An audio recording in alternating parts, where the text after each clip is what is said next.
بسم اللہ الرحمن الرحیم۔ السلام علیکم ورحمۃ اللہ وبرکاتہ۔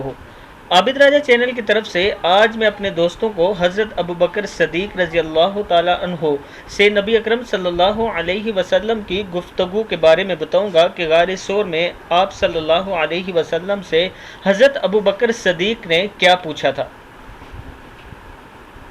تو شروع کرتے ہیں آج کا لیسن۔ بسم اللہ الرحمن الرحیم۔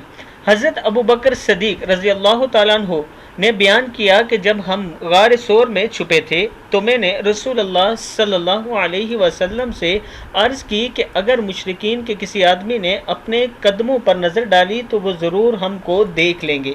اس پر آپ صلی اللہ علیہ وسلم نے فرمایا، اے ابوبکر، ان دو کا کوئی کیا بگاڑ سکتا ہے جن کے ساتھ تیسرا اللہ تعالیٰ ہے۔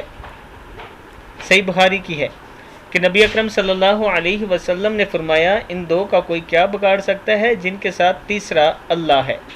تو دوستو، اللہ پر توکل کیا کریں، یہی نبی اکرم صلی اللہ علیہ وسلم کا درس ہے، اور اللہ تعالیٰ پر جو لوگ توکل کرتے ہیں وہ زندگی میں کبھی ناکام نہیں ہوتے۔ اس ویڈیو کو آپ دوستوں نے آگے ضرور شیئر کرنا ہے۔ السلام علیکم ورحمۃ اللہ وبرکاتہ۔